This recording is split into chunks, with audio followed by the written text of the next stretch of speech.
wearing sunglasses. It is beautiful golden hour outside here in East LA. And I like to take advantage of the lighting. I actually really like filming outside despite all of the ambient noises here. Hopefully the ice cream truck will be quiet.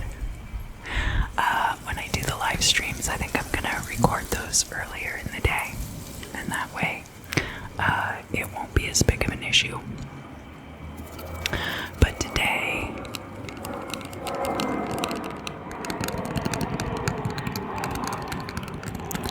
I wanted to talk about something related to the last video, which is how to generate the Prima Materia for your spell work. So we've already talked about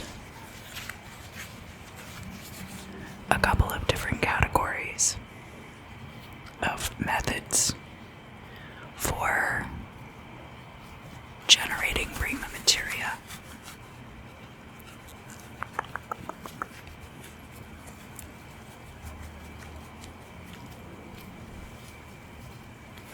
One of those methods, of course, being trauma and sacrifice.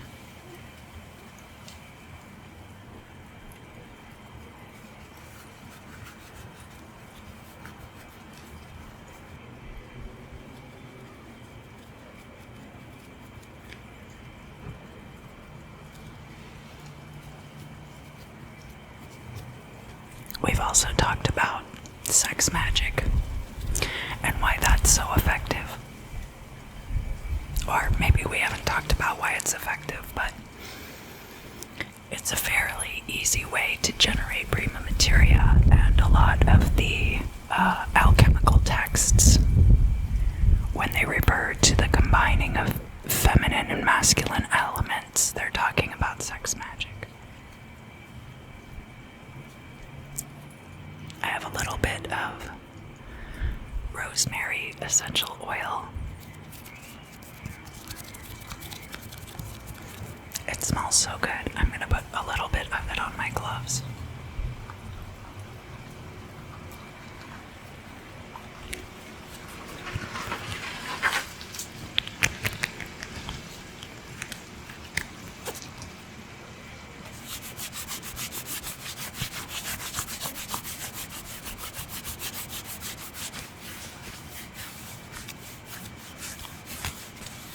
And this person, of course, is going to open the gate. We'll see how loud that is.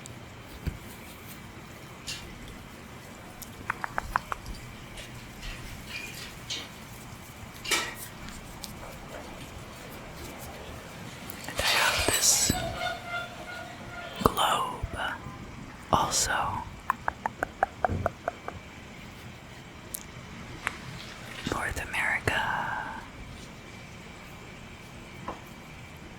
continental Europe, and Africa.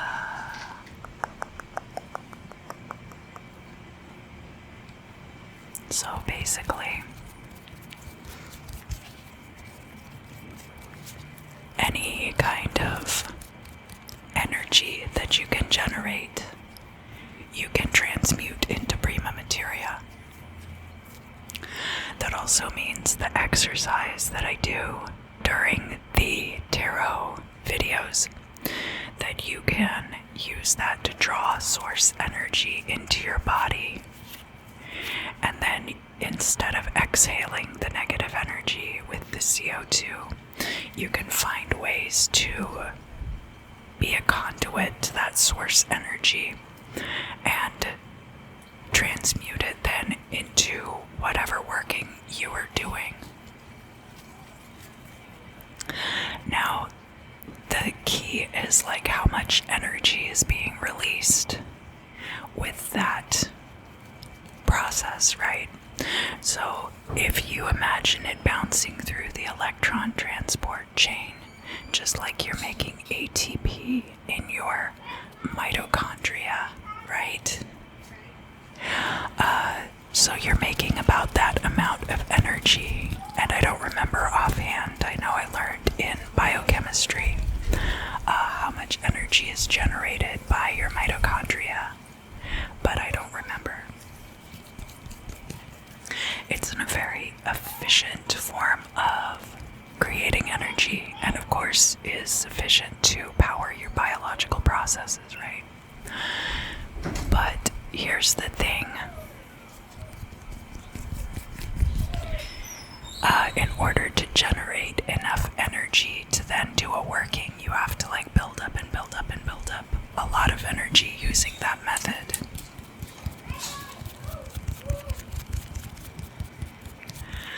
But think about other ways that you generate and expend energy. So like weightlifting, you could transmute that energy into your workings.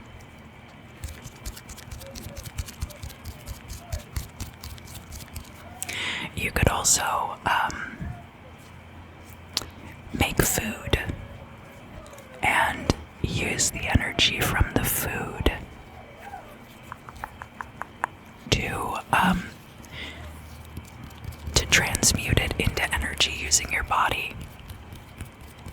So exercise and using that whole digestive property cycle, you can use things like that.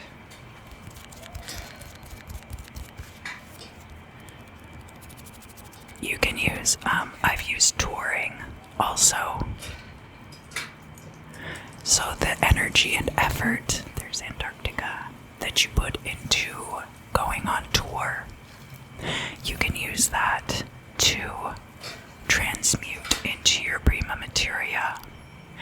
And you can also do things with the routes that you take, so the travel. You can even use the energy of money sometimes for spell work. Most of the time people are doing spell work in order to obtain energy. But you could also theoretically use the energy that is represented by money and put the intention on the money, either in your bank account or on paper money. Now, I don't know that this would work as well with credit, because credit has its own particulars to it, right? You would kind of be borrowing energy from something else. I don't personally traffic in Bitcoin, but I'm sure that you could use Bitcoin in a similar way, especially because the Bitcoin mining process is so intensive.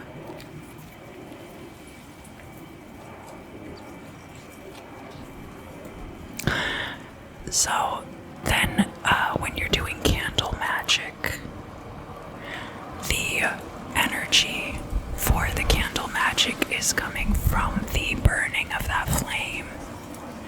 And you can couple that with other sources of energy. I think sometimes people use sex magic with candle magic. You can use other kinds of magic with candle magic as well. And you could also use different methods of air, moving air around in order to perform magic, in order to create Prima Materia. But of course, what differentiates between the active property of flame and the active property of air is that the air itself is not able to really be contained and harness the power of that air, whereas the flame, you have the candle burn. So there is, of course, elemental energies that you can work with. And then there are planetary energies that you can work with as well. And you can work with the passive elemental energies, but again, that would be like working with money as an energy. You might want to use the most active energies possible. Similarly with planetary energies, something like Mercury or Jupiter is very good for getting results, but something like Saturn is much better for protection. So that's why you want to be aware of the planetary energies and knowing where certain things are at certain times.